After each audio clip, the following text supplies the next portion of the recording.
Chapter 21. Lord Voldemort Foiled. Chapter 21. The thief was there, standing in front of an ornate mirror in his purple turban. Quirrell. Septima Vector hissed. The man whirled around, and to her surprise, he was smiling rather than twitching with fear. I should have known, Septima said. It's always the defense professor. Why, Septima, what a surprise. Not only was Quirrell not stuttering, but his voice was smoother than it had ever been as the Muggle Studies professor. I was rather expecting to meet young Harry Potter here, and you might well have, with the way you left half the doors open. Fortunately, his friends are slightly more responsible than he is. Quirrell laughed at that. I would not have expected that, given his house. But no matter, my master will deal with him soon enough. Septima paled. Your master? Quirrell's smile curled wickedly. Oh yes, Septima. You and our other colleagues did do good work. I could never have got through all those obstacles on my own. But of course, how could you have stopped me when I had Lord Voldemort on my side? It was all Septima could do to keep from screaming. Potter was right.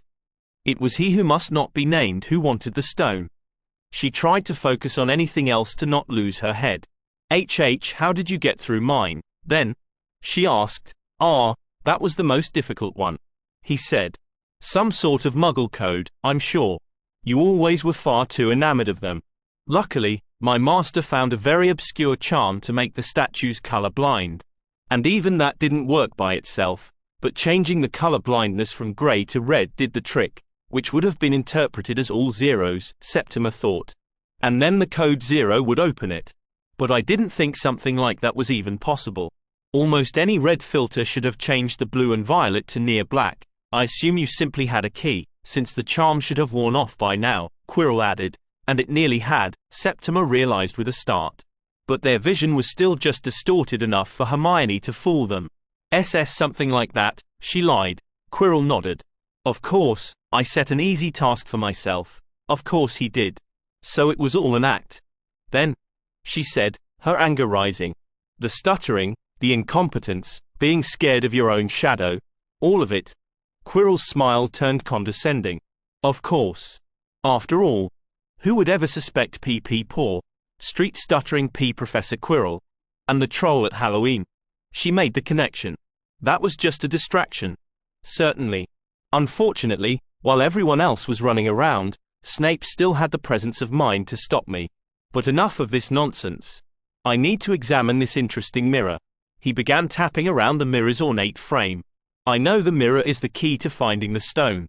Trust Dumbledore to come up with something like this. I need to get the stone to my master before he returns. And that was enough for Septima.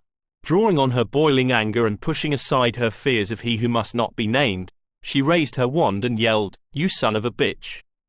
You nearly killed my favorite student. And if you want that stone, you'll have to go through me. Stupefy. If this was stuttering Quirrell, Septima thought, she could have beaten him easily. But this Quirrell proved to be supremely competent. He whirled around and deflected the stunner with a single wave of his wand. Septima hadn't duelled in ages. She'd been fairly good at it in her youth, like most good Arithmancers, but she was long out of practice. She threw up shields and cast standard hexes to capture and incapacitate, but she was no match for Quirrell, who was throwing out dark curses like candy. It was barely half a minute before a bludgeoning hex got past her shield and threw her into the wall, and then everything went black. Ron. Hermione and Harry ran across Professor Vector's chamber where their red-headed friend was sitting and clutching his right arm. Ron, are you all right? Harry asked. No, he winced. I think my arm's broken. I don't think that cushioning charm worked. Where's Vector? She went to stop the thief, Hermione said quickly. We got her past the rest of the traps, but we have to get help. Can you walk? Said Harry. I think so. Ow. I think I'm just bruised everywhere else. He staggered to his feet. He was limping slightly and had a nasty bruise on his wrist where the White Queen had grabbed him, but he laid his good arm on Harry's shoulders for support. The trio hightailed it back to the room with the devil's snare where the lone broomstick rested against the wall. Up. Harry ordered. The broom sprang into his hand, and he straddled it. Ron, get in the middle so you can hold on. Hermione, will you be okay in the back? No, she thought. Do I have a choice? Ron climbed on the broom, again wrapping his good arm over Harry's shoulder. Hermione got on the back and wrapped her arms tight around Ron's waist. The boy winced in pain again, but sat still. Then Harry kicked off and tipped the broom nearly vertical, sailing up toward the trapdoor high above. "Oh, no, I don't like this. Oh, I really don't like this. Ah!" Hermione screamed. But the flight was mercifully short, although it was probably only Fluffy's surprise that kept him from snatching the broom out of the air with his massive teeth before they managed to open the door. "Phew, that was close," Harry said. "You're telling me?" Ron added. "Harry, please put us down," Hermione pleaded. "There's no time." "Where's McGonagall's apartment?" Hermione pulled her map from her robes and checked it over. "6th floor, right below Gryffindor Tower, but, i.e." She screamed much louder than before as Harry started flying through the corridors at blatantly unsafe speeds. "Snape!" Ron yelled as they zoomed through the 4th floor. And it was Snape. Harry nearly flew into a wall when he realized the potions master wasn't the thief. Snape shouted words Hermione had never heard a teacher utter before and started shooting spells after them as they passed, but Harry was too fast for him. On the 5th floor they blew past Filch and Mrs. Norris. Filch was also too slow to catch a broom, but the scrawny cat was hot on their tail. Then on the 6th floor, Harry very nearly ran them into a sight they had never expected and were overjoyed to see. Professor McGonagall was already out in the halls, speaking with none other than Professor Dumbledore. "Professor!" They all yelled as they skidded to a stop. Of course, the moment they landed, McGonagall blew her top. "What the blazes is the meaning of this?" she shouted. 50 points each from Gryffindor and detention the rest of term. At this point, they completely ignored the punishment, and not only because Professor Vector would, they hoped, reverse it. Harry jumped off the broom and turned desperately to Dumbledore, saying, "Professor, someone's trying to steal the Philosopher's Stone." "What?" Dumbledore and McGonagall both exclaimed. "Professor Vector's still down there," Hermione cried. But before anyone could respond, there was another shout, and a dark figure ran toward them, his black robes billowing behind him. "Potter! Weasley! Granger!" Snape roared. 50 points each from Gryffindor and detention the rest of term. "I already said that, Severus," McGonagall snapped. "And if you three are on about that blasted stone again, we're not lying, Mom," Hermione said. McGonagall started talking again, but she yelled over her. "Professor Vector went in the last chamber. We got past the chessboard, and Quirrell's troll, and Snape's cursed fire and everything. The 3 professors all stopped cold. You know about the chessboard?" McGonagall whispered. "And the cursed fire?" Snape said most suspiciously. "I think you had all better explain exactly what happened," Professor Dumbledore said gravely. Harry took a deep breath. "Ron and I heard Quirrell talking to someone about stealing the Philosopher's Stone. He carefully left out who he'd thought that someone was. And none of you lot would believe us," Ron said, before shrinking back nervously. "So I went and tried to stop him," Harry added. "And we went to Professor Vector and tried to stop Harry," said Hermione. And they went back and forth, quickly summarizing what had happened until they got to the part about Professor Vector going into the last chamber. As they spoke, all 3 professors grew increasingly pale, even Dumbledore. It seemed that none of them had considered the stone to be at any risk either. "Enough," Dumbledore said, with visible apprehension. "Take Mr. Weasley to the hospital wing. I must stop the thief." Fawkes. Suddenly, there was a blinding light. Something big and winged and seemingly made of pure fire flashed into existence above the headmaster's head. Then, the fire seemed to engulf him, and in a wink, he was gone. Hermione marveled at what she was pretty sure had been a real live phoenix, while McGonagall and Snape stood still with shock. "Well, you heard him," McGonagall said, tight-lipped. Hospital wing. The 2 professors escorted the 3 children to the hospital wing. Harry kept taking nervous glances at Snape over his shoulder. When they reached the hospital wing, McGonagall quickly alerted Madame Pomfrey, who looked quite displeased to have to be dealing with an injury at this hour. But she'd barely got to looking at Ron, when the great golden flame flashed into existence again, depositing Professor Dumbledore on the floor with a beautiful red and gold bird on his shoulder as he knelt over a semi-conscious Professor Vector. Hermione gasped and squeaked, "Professor!" and rushed to Vector's side. The Arithmancer slowly blinked awake. "Hermione," she said feebly. "Albus, what happened?" McGonagall said fearfully. Dumbledore offhandedly levitated Vector onto a bed. She'd been attacked in the Philosopher's Stone's chamber, he said quickly. The thief, whom I'm almost certain was Quirrell, had already left, and he'd taken the entire mirror with him. McGonagall gasped. He was already out to the 3rd floor and gone when I got there. We must search the castle at once, Minerva.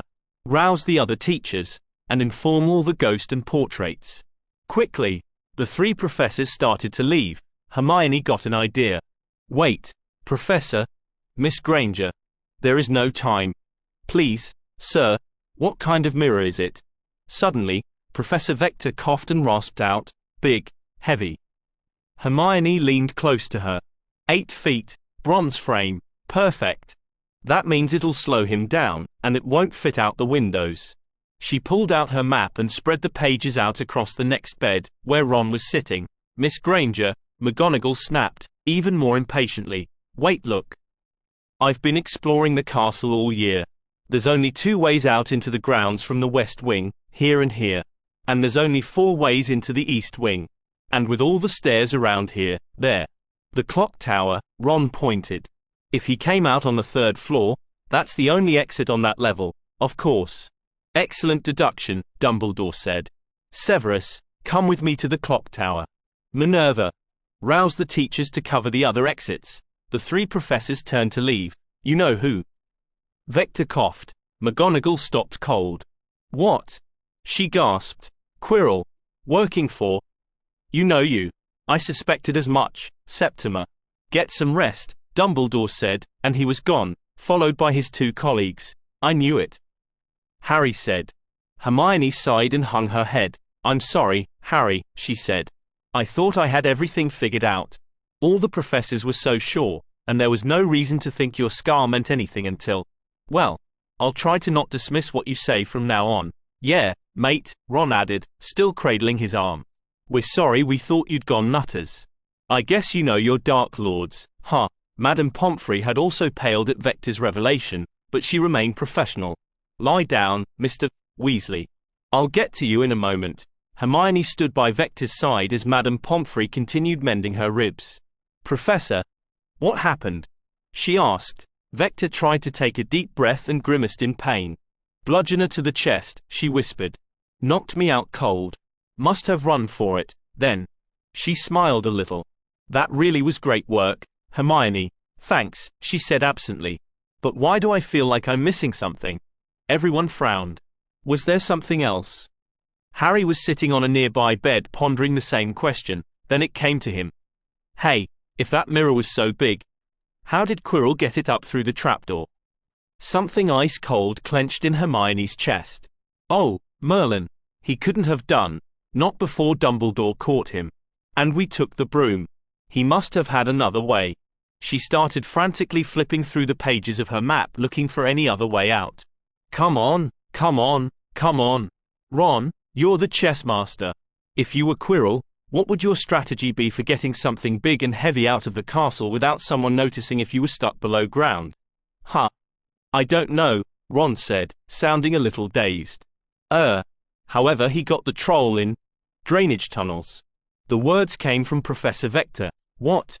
Quirrell was getting the trolls in through the drainage tunnels under the castle, she whispered. Of course, that's the perfect way, isn't it? Ron said proudly. No one ever goes there, so we wouldn't think of them like the regular exits. And he's already down there. Harry leaned over her shoulder and looked at the map. Where are the tunnels? He said forcefully. Hermione flipped to the page for the dungeons and tried to remember where anything was that might go down from there. The plumbing all goes into the lake. They must come out there, next to the boathouse, she said. Thanks, Hermione. Harry snatched the page out of her hand and ran out the door. Harry? Harry, stop. She yelled, running after him.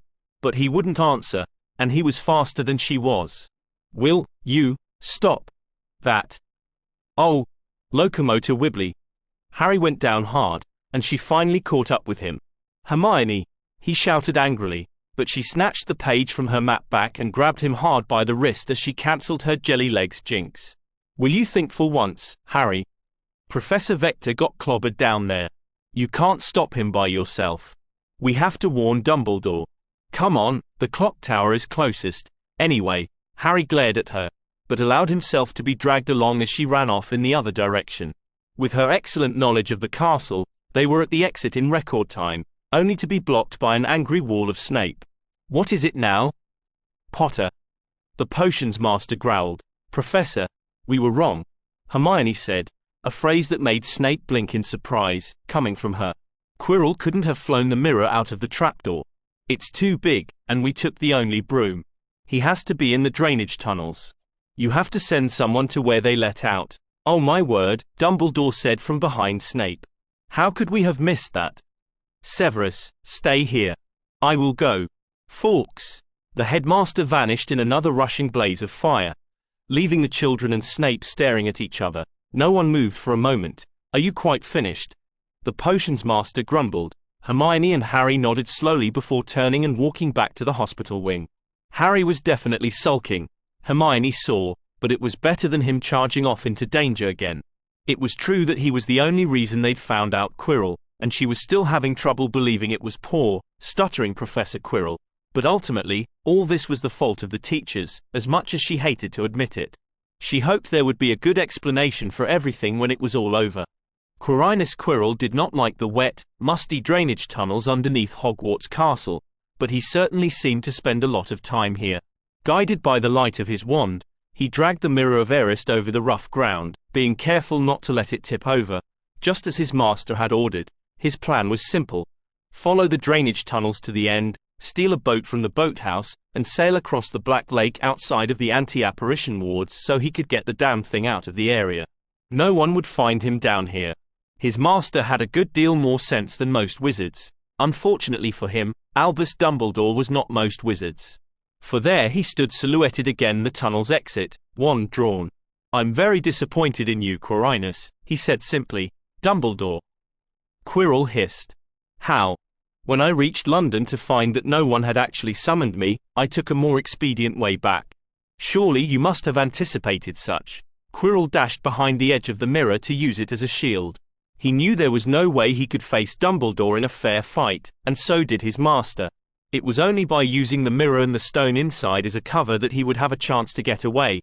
"Please reconsider, Quirinus," Dumbledore said calmly.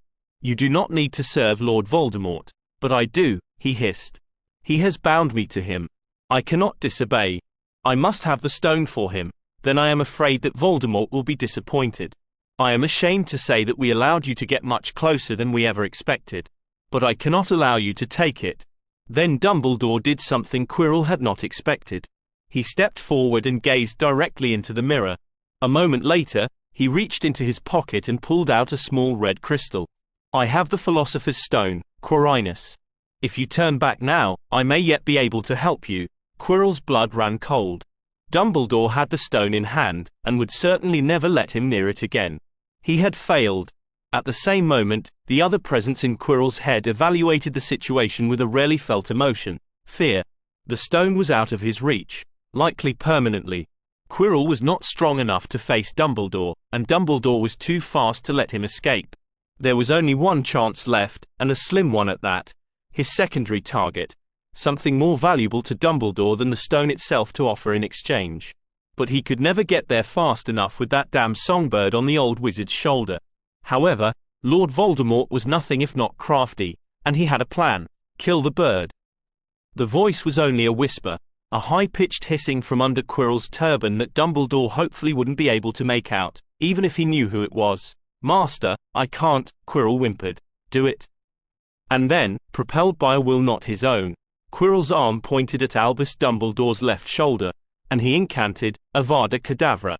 There was a sound of rushing death, and a green light shot from Quirrell's wand.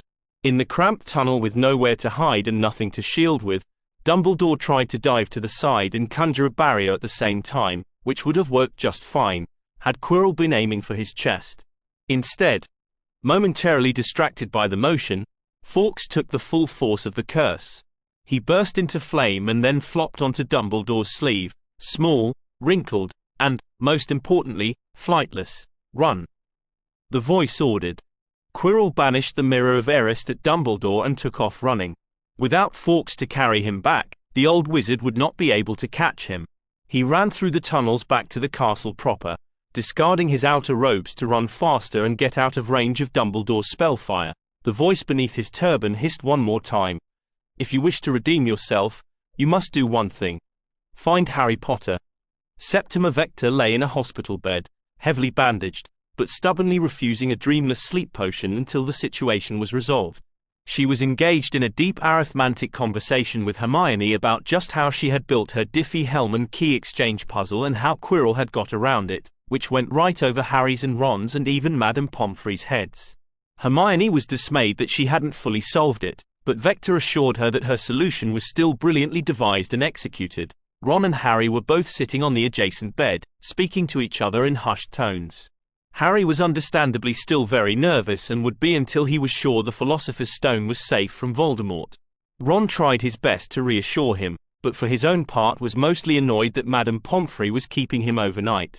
His broken arm was mended, with just a couple of drops of Skele-Gro administered, as was standard, to make sure the bone healed just as strong as before, but he was still pretty banged up. Suddenly, there was a commotion outside. With a loud bang, a figure burst through the doors.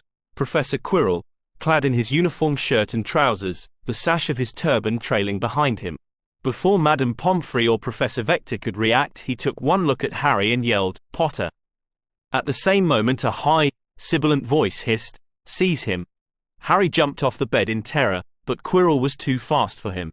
With an energy and determination that the children had never seen from him, he rushed forward and grabbed Harry by the arm, but then, both of them screamed in pain, and they fell apart. Harry was clutching at his forehead, where, to Ron's and Hermione's horror, his scar had turned red and inflamed. Quirrell was even worse, clutching his hand, which looked like it had been burnt, but the hissing voice yelled louder, "Seize him! Seize him!" Quirrell lunged again, this time, wrapping his hands around Harry's throat. Both of them began screaming again. Harry flailed with his hands and knocked Quirrell's turban off, revealing quite possibly the most disturbing thing Hermione had ever seen, and after everything that had happened this year, that was saying something. There was another face on the back of Quirrell's head, a face with glowing red eyes, chalk white skin, and mere slits for a nose. The face was screaming. Vector, Pomfrey, and Ron all screamed, too, and Hermione let out a terrified whine as she realized that that face, somehow, must belong to Voldemort himself, the wizard whom most wizards feared even to name. Quirrell pinned Harry to the ground with his knees and pulled his burning hands off the boy's neck.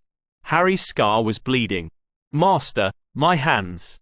My hands!" Quirrell whimpered. "Stun him, you fool!" Voldemort's face ordered.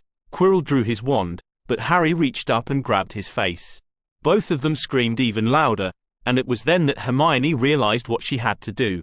Maybe everyone else was too scared of Voldemort to move, but Harry had him pinned as much as he had Harry. Hermione grabbed her wand from the bedside table, angled to get a clear shot, and screamed, "Petrificus totalis!"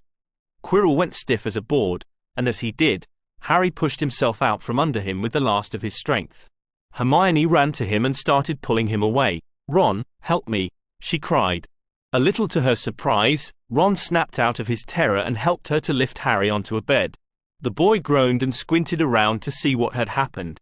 Then, just when they thought things couldn't get any worse, a black mist rose up from Quirrell's body and shaped itself into a semblance of a human form.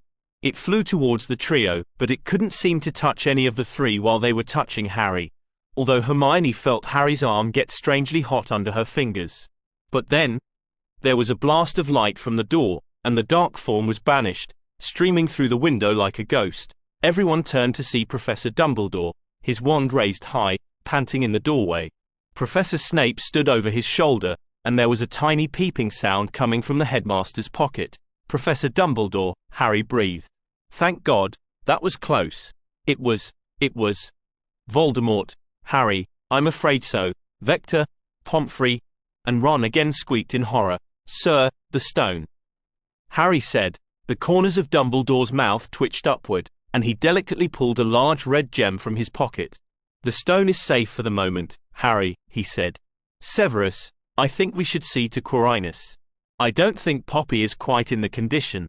Indeed, Madame Pomfrey was slumped against the wall, trying to get her hands to stop trembling. All eyes turned to the prone defense professor, his extra face gazing up lifelessly.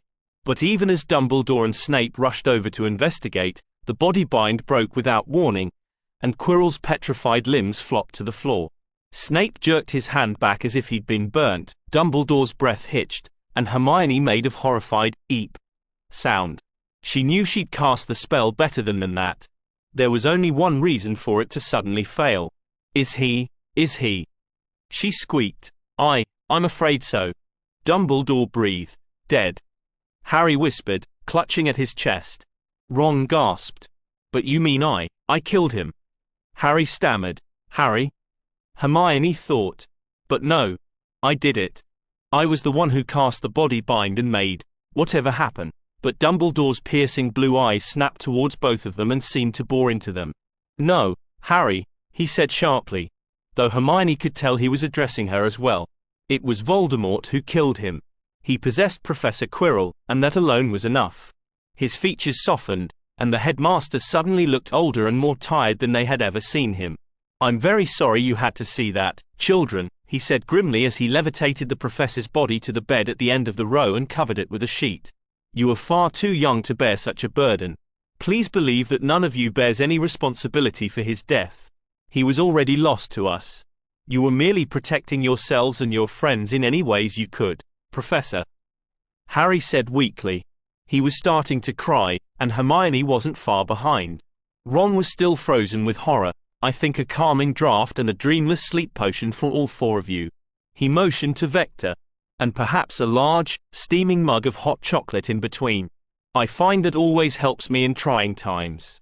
We will reconvene in the morning to discuss precisely what happened and what went wrong. There will be no punishments for what happened tonight. You have all, I think, acted as well as could be expected, given these very difficult circumstances. For now, just get some rest. Hermione downed her calming draught quickly before she could completely break down and drank the hot chocolate and then the dreamless sleep potion almost as fast. She had never thought she would be so glad for a mind-altering substance.